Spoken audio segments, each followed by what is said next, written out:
کون ہے رسول اللہ صلی اللہ علیہ وسلم کہ البتہ اتنا بتاتے چلیں کہ خلفائے رسول اللہ کی جو تعداد رسول اللہ صلی اللہ علیہ وسلم نے ارشاد فرمائی، اور بخاری اور دیگر کتب کے اعتبار سے، مسلم کے اعتبار سے، وہ نہ 4 ہے نہ 5 ہے، وہ ہے 12۔ اور یہ بھی ذہن میں رہے کہ یہ جو شور ہے خلفائے راشدین کا کہ وہ 4 تھے، یہ بھی بالکل 100% غلط ہے۔ خلفائے راشدین خود اہل سنت کے حساب سے 5 ہیں کہ جن میں سے آخری 6 مہینے خلفاء کے جو تعداد ہے 5 ہے، اور آخری 6 مہینے جو خلافت ہے وہ امام حسن علیہ السلام کی ہے، خود علماء اہل اور محدثین اہل سنت کے مطابق۔ بس یہ اہل سنت کو یاد رکھنا چاہیے کہ خلفائے راشدین 4 نہیں ہیں بلکہ 5 ہیں، اور 5ویں کو چھپایا جاتا ہے کیوں کہ معاویہ نے اجماع نہیں کیا۔ اب اگر ایسا ہے تو پھر تو مولا علی کو بھی انکار کرنا پڑے گا ماننے سے، کیونکہ حضرت عائشہ نے نہیں مانا، اور پھر حضرت عثمان کو بھی مائنس کرنا ہوگا کیونکہ ان کو بھی حضرت عائشہ نے نہیں مانا، اور مولا علی کو بھی معاویہ نے نہیں مانا، تو پھر تو آخر میں رہ جائیں گے صرف 2۔ پس خلفائے راشدین در حقیقت اہل سنت کے نزدیک ہیں 5، لیکن رسول اللہ صلی اللہ علیہ وسلم نے جن کا ذکر فرمایا ہے وہ ہیں 12۔ اب یہ ذہن میں رہے کہ یہ جو انہوں نے ارشاد فرمایا کہ اسی وجہ سے نہیں ہے کیونکہ معاویہ سے امام حسن نے صلح فرمائی، تو ایسا بالکل غلط ہے، یہ نص کے ذریعے سے ہیں، یہ رسول اللہ صلی اللہ علیہ وسلم کے فرمان کے مطابق ہیں۔ اب سوال یہ پیدا ہوتا ہے کہ یہ باقی اگر امام حسن کی نسل سے ہوتے تو آپ کیا کرتے؟ تو کوئی اور اعتراض اٹھا دیتے۔ البتہ ذہن میں رکھیں کہ باقی جتنے بھی ائمہ یعنی امام زین العابدین علیہ السلام کے بعد جتنے بھی ائمہ ہیں وہ امام حسن کی نسل سے بھی ہیں، امام حسین کی بھی نسل سے ہیں، کیونکہ امام زین العابدین علیہ السلام کی زوجہ تھیں حضرت فاطمہ بنت حسن، لہٰذا باقی ائمہ دونوں ائمہ کی نسل سے ہیں۔ اور وہ روایت کہ جو آپ کے یہاں امام مہدی علیہ السلام کے بارے میں ہے، وہاں پر ان کے والد کا نام حسن ملتا ہے، اور وہ حسن 2 اعتبار سے اس کو دیکھا جا سکتا ہے اس نام کو، کہ اگر امام حسن مجتبی مراد ہیں امام زمان کے امام حسن کی نسل سے ہیں تو یہ بات بھی صحیح ہے، امام زمان علیہ السلام، امام مہدی علیہ السلام امام حسین کی نسل سے بھی ہیں، امام حسن کی نسل سے بھی ہیں۔ اور اگر آپ کی اس روایت کو دیکھا جائے تو ان کے والد کا نام بھی حسن تھا، یعنی امام حسن عسکری علیہ السلام۔ اب یہ کہ ہم سب کا ذکر یاد رکھیں کہ برابر کرتے ہیں، امام حسین کا ذکر بھی اتنا ہی کرتے ہیں جتنا امام حسن کا ہے، لیکن ایک فرق کے ساتھ امام حسین کا ذکر ہم شہادت کے اعتبار سے زیادہ کرتے ہیں۔ اب آپ ممکن ہے کہیں کہ ایسا کیوں ہے، تو اس کا ایک جواب بہت ہی سادہ سا یہ ہے کہ آپ کے والد بھی سب سے زیادہ جو شہادت بیان کرتے تھے وہ امام حسین علیہ السلام ہی کی بیان کرتے تھے، تو کیا ان کو بھی معاویہ سے بغض تھا؟ تو یہ تو جواب آپ ارشاد فرمائیے گا، اللہ ان کے درجات بلند فرمائے، وہ امام حسین کا ذکر فرماتے تھے اور کثرت سے فرماتے تھے، اور بلا شک امام حسن سے زیادہ مجالس وہ امام حسین ہی کی پڑھتے تھے، اور اس کی وجہ یہ ہے کہ ان کے مصائب منفرد ہیں حتیٰ تمام انبیاء اور حتیٰ خود رسول اللہ اور مولا علی اور امام حسن اور باقی ائمہ کے درمیان۔ اسی طرح سے یہ ذہن میں رہے کہ آپ کے یہاں بھی روایات مصائب امام حسین سب سے زیادہ ہیں، خصوصاً کون سی روایات؟ کہ جس وقت رسول اللہ صلی اللہ علیہ وسلم کی آغوش مبارک میں امام حسین علیہ السلام کو دیا گیا، اس دل سے ملائکہ کا نزول ہوا، رسول اللہ صلی اللہ علیہ وسلم پر مختلف ملائکہ نازل ہوتے تھے اور خبریں دیتے تھے، بتاتے تھے امام حسین علیہ السلام کی شہادت کے بارے میں، لہٰذا امام حسین علیہ السلام کی قبر کی مٹی بھی لا کے آپ کو جناب جبرائیل نے عطا فرمائی، اور وہ مٹی آپ نے حضرت ام سلمہ سلام اللہ علیہ کو دی۔ حضرت ام سلمہ سلام اللہ علیہ جب عصر عاشور سو رہی تھی مدینے میں، تو انہوں نے رسول اللہ صلی اللہ علیہ وسلم کو خواب میں دیکھا کہ ان کے سر میں خاک ہیں، آنکھوں سے آنسو جاری ہیں۔ آپ نے گھبرا کے سوال کیا کہ اس گریے کی وجہ کیا ہے، تو آپ نے فرمایا کہ کربلا میں میرے حسین کو قتل کر دیا گیا ہے۔ آپ فوراً گئیں اور جا کے اس صندوق کو کھولا جہاں پر وہ مٹی جو آپ کو رسول اللہ صلی اللہ علیہ وسلم نے دی تھی، اور فرمایا تھا کہ اس کو اپنے پاس رکھو، اور جب یہ خون میں بدل جائے تو سمجھ لینا میرے حسین کو قتل کر دیا۔ تو یہاں سے پتہ چلتا ہے یہ سارا اہتمام رسول اللہ صلی اللہ علیہ وسلم کی جانب سے امام حسین علیہ السلام ہی کے لیے تھا، اور اس موضوع پہ روایات آپ کے یہاں بھی بہت بڑی تعداد میں ہیں، اور دعا ہے کہ ایک دن آپ ان روایات کو جمع کریں اور امام حسین علیہ السلام سے محبت کا ثبوت دیں، اور ان تمام روایات کو بعد میں اہل سنت کے درمیان لائیں، اور ایک سوال اٹھائیں کہ یہ اتنی روایات کیوں ہیں امام حسین علیہ السلام کی مظلومیت کے بارے میں، کہ جنہیں ملائکہ بار بار رسول اللہ صلی اللہ علیہ وسلم کی خدمت میں لا کر پیش فرماتے تھے۔ اور اسی طرح ذہن میں رہے کہ جب حضرت ام سلمہ سلام اللہ علیہ نے رسول اللہ صلی اللہ علیہ وسلم کو خواب میں دیکھا گریا کرتے ہوئے، تو یہ بھی ذہن میں رہے کہ شیعہ سنی دونوں کتابوں میں ہے کہ جو بھی رسول اللہ صلی اللہ علیہ وسلم کو اگر پہلے سے پہچانتا ہے اور خواب میں دیکھے تو وہ رسول اللہ صلی اللہ علیہ وسلم ہی ہیں، کوئی اور نہیں ہو سکتا۔ بس معلوم ہوا کہ امام حسین پر گریا ایسی سنت رسول اللہ صلی اللہ علیہ وسلم ہے کہ وہ سنت کہ جسے آپ نے امام حسین کی ولادت کے وقت بھی انجام دیا، اور اس وقت انجام دیا کہ جب مصائب نہیں پڑے تھے، اور ان کی شہادت کے وقت بھی انجام دیا۔ بس اتنی منفرد سنت ہے امام حسین علیہ السلام پر گریا۔ اب جو آپ نے فرمایا تھا کہ اس کو دوبارہ ذکر کریں، 28 صفر امام حسن علیہ السلام کی شہادت کا دن ہے، اور اس سے پہلے رسول اللہ صلی اللہ علیہ وسلم کی یوم شہادت ہے، کیونکہ آپ کو زہر سے قتل کیا گیا۔ اور اسے آپ سرچ کر سکتے ہیں انٹرنیٹ پر کہ تمام دنیا اسلام میں جہاں بھی اہل بیت علیہ السلام کے چاہنے والے ہیں، بہت ہی زور شور سے رسول اللہ صلی اللہ علیہ وسلم کی شہادت اور امام حسن علیہ السلام کی شہادت کو مناتے ہیں۔ بس اس پر آپ خود ہی دقت کریں اور کوشش کریں کہ اپنی غلط فہمی کا ازالہ فرمائیں۔ اب یہ ذہن میں رکھیں کہ امام حسن علیہ السلام بھی امام حسین کے امام تھے، اور یہ جو آپ نے فرمایا کہ معاویہ کی صلح کی وجہ سے ہم امام حسن کا ذکر نہیں کرتے، جو آپ نے کھلی تہمت لگائی، تو وہ صلح کہ جو معاویہ کے ساتھ امام حسن نے برقرار کی تھی، تو صلح کی بھی بیک گراؤنڈ یاد رہے کہ در حقیقت وہ ایک سیز فائر تھا۔ وہ معاویہ کہ جس نے چوتھے خلیفہ سے آپ لوگ یہ کہتے ہیں جو خلافہ کو برا کہیں وہ کافر ہو جائے گا، جو خلافہ سے جنگ کرے وہ کافر نہیں ہوتا، عجیب بات ہے۔ اور اس نے تو مولا امیر المؤمنین پر جو لعنتوں کا سلسلہ معاویہ نے شروع کیا تھا وہ تو سالوں چلا، اور پھر آپ فضیلت دیتے ہیں عمر ابن عبدالعزیز کو کہ اس نے لعنتیں آفیشلی رکوائیں، لیکن رکی نہیں تھی، یہ تو چلتا رہا سلسلہ۔ اور ابھی بھی آپ دیکھیں جو یزیدیت زندہ باد کے نعرے لگے، اس میں در حقیقت علی مرد آباد کے نعرے چھپے ہوئے تھے۔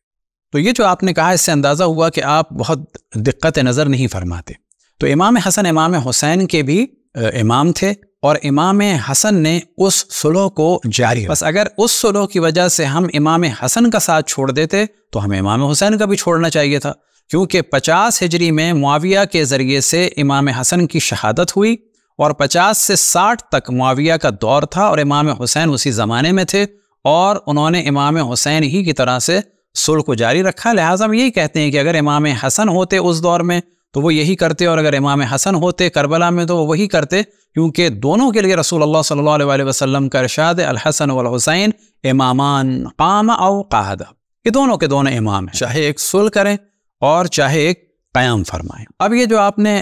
قیاس کیا یا بالآخر جو بھی کیا کہ شیعہ اس وجہ سے، تو آپ نے کہیں صلح امام حسین کی مخالفت کسی شیعہ کے منہ سے سنی ہے؟ ہم تو کثرت سے کہتے ہیں کہ امام حسین علیہ السلام نے اپنے دور کے باطل کو للکار کر اور جان دے کر بالکل واضح کیا، اور امام حسن علیہ السلام نے اپنے دور کے باطل کو شرائط صلح کے ذریعے سے بالکل واضح کر دیا کہ یہ ایک باطل شخص ہے۔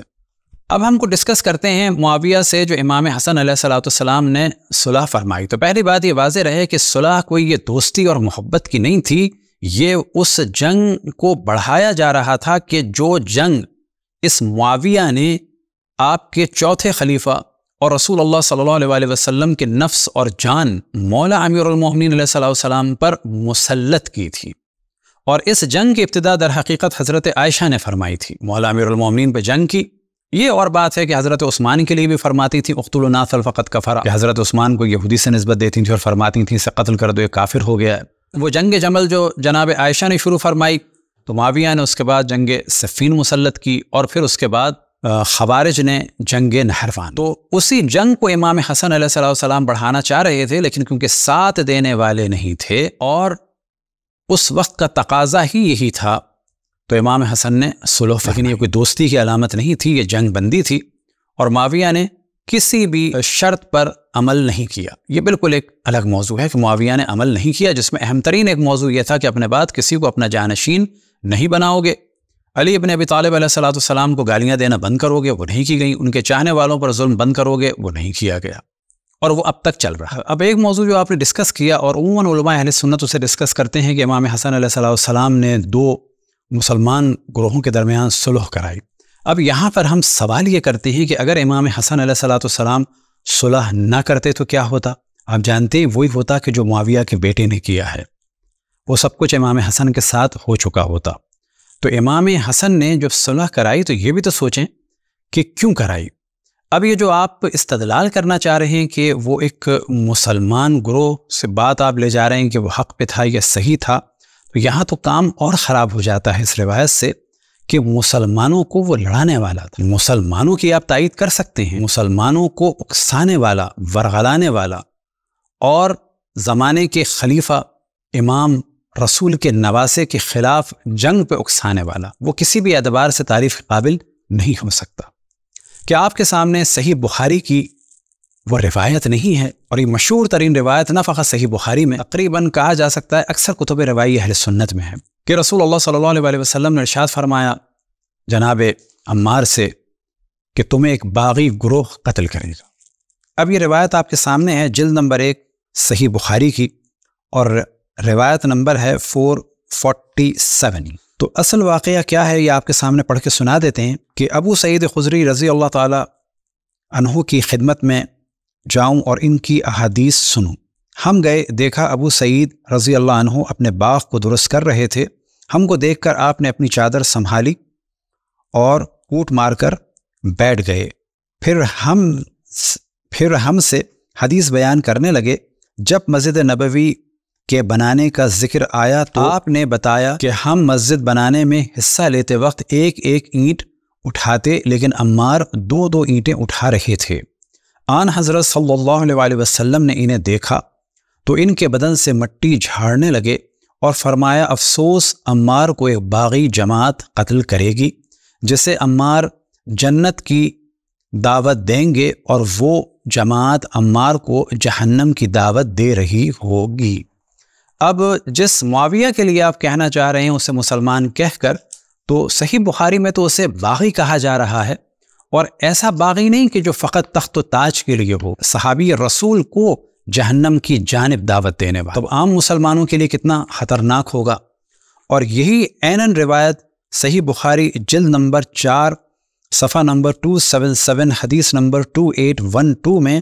اتنے میں نبی کریم ادھر سے گزرے اور ان کے سر سے غبار کو صاف کیا، پھر فرمایا افسوس عمار کو ایک باغی جماعت مارے گی، یہ تو انہیں اللہ کی اطاعت کی طرف دعوت دے رہا ہوگا لیکن وہ اسے جہنم کی طرف بلا رہے ہوں گے۔ حضرت عمار بن یاسر کے فضائل و حالات بیان ہو چکے ہیں۔ یہاں مراد جنگ صفین ہے جس میں یہ حضرت علی کے ساتھیوں میں سے تھے، اور 35 میں یہ وہاں ہی 93 سال کی عمر میں شہید ہوئے۔ آن حضرت صلی اللہ علیہ وسلم نے ازراہ شفقت و محبت ان کا سر گرد و غبار سے صاف کیا، اس سے ان کی بہت بڑی فضیلت ثابت ہوئی اور باپ کا مقصد بھی ثابت ہوا۔ تو اب یہاں پر واضح ہوا کہ آپ جس کا دفاع کرنا چاہ رہے ہیں وہ مسلمان گروہ کو ورغلانے والا سردار تھا، اور در حقیقت یہ باغی تھا، حتیٰ عمار جیسوں کو جہنم کی جانب بلانے والا، یعنی کیا کہ عام مسلمانوں کو گمراہ کرنے والا، جہنم کی جانب بلانے والا۔ اب سوال یہ پیدا ہوتا ہے کہ یہ جو صحابہ کے فضائل بیان کیے جاتے ہیں، کیا معاویہ کو اور حضرت عائشہ کو ان فضائل کا علم تھا؟ آپ لوگوں کو تو ہے، لیکن سوال یہ پیدا ہوتا ہے انہیں تھا یا نہیں تھا؟ وہ فضائل کا اتنا، وہ اصحاب کا اتنا احترام کیوں نہیں کرتے تھے؟ کیا وجہ ہے کہ معاویہ نے جناب حضرت حجر بن عدی کو یا حجر بن عدی کو قتل کروایا، جناب حضرت عمار کو قتل کروایا، مولا امیر المومنین پہ گالیاں دلوائیں، جناب عمرو بن حمہ خزاعی کو قتل کروایا، جناب حضرت محمد ابن ابو بکر کو قتل کروایا؟ تو سمجھ میں نہیں آتا